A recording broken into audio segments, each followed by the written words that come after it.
My dad has come to Lausanne before and found it an extremely helpful experience, and he thought that my brother and I should both come, and he felt it was important that we come without him, but together.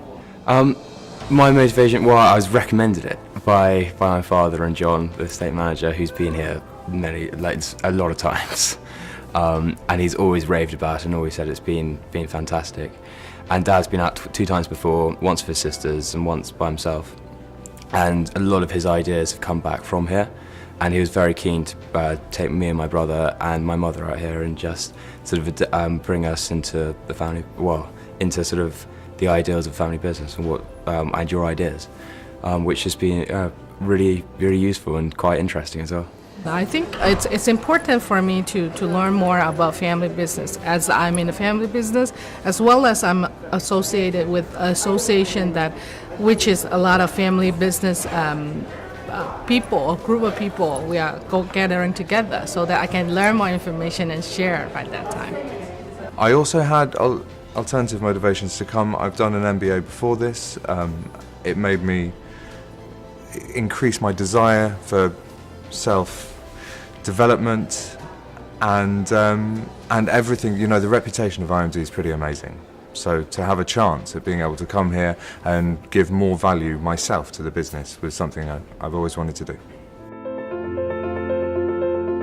I'm in a family business, so I think it's important to learn more about from everybody in the class. And further, I think my previous education in Canada makes me know more about the North American part, and my cultural background makes me know more about the Asia part. But the European side is my missing puzzle within that whole thing. In BT we made plans for the next 2 or 3 years, and if we were lucky we saw them through before they changed. At Clinton Devon Estates we're making plans for 30, 40, 50, 60 years, and because we're not moving on, because we still retain the assets and the land and the property, decisions we take today will be with us for hundreds of years. And my predecessors, I have all the records going back hundreds of years from my predecessors, and we can actually see on the ground the decisions they took. And so for me it's the legacy and the stewardship which you don't see in other businesses, which gives me a buzz. The fact we're working with a family that is looking into the long term and wants to hand something over in a better condition than it received from the previous generation. For me, the thing that was really helpful was the family business part of it, and I think it was really helpful for lots of different reasons, but the biggest reason is that I had always thought of a family business as operating under lots of constraints. So there was the constraint of people not necessarily being a meritocracy, of being a very old business with lots of very, very long-term hopes, and a big sort of burden of history.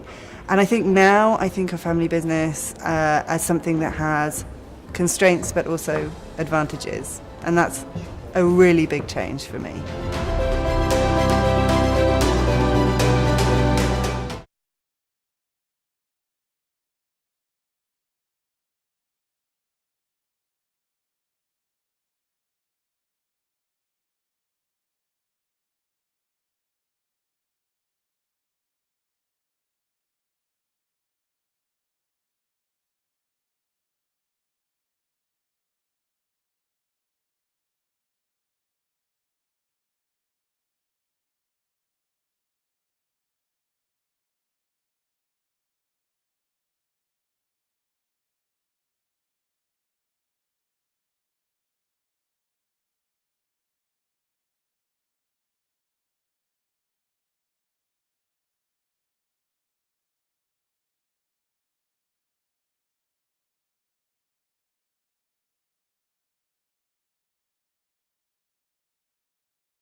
We have guest speaker like fabulous things. It's we have one of the guest speaker who is actually the case study, like the person who is in the case that comes to the class, that really helps us to understand what's the real world that's happening, because he just tell us what happened after the case was written, then what happened to what moves to the company right now, and then we actually, from the experience, we can know a lot of things.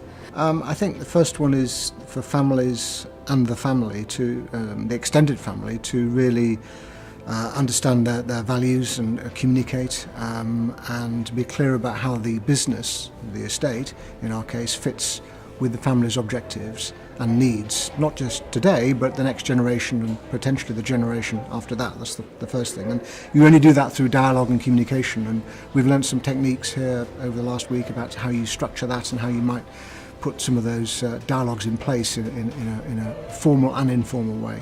I'd definitely say communication. Communication is sort of the underlying principle, and it just keeps on coming back round and sort of again and again. And if you've got a good communication, a good sort of structure, that everyone gets on and they know where they are, and you know how everyone else feels.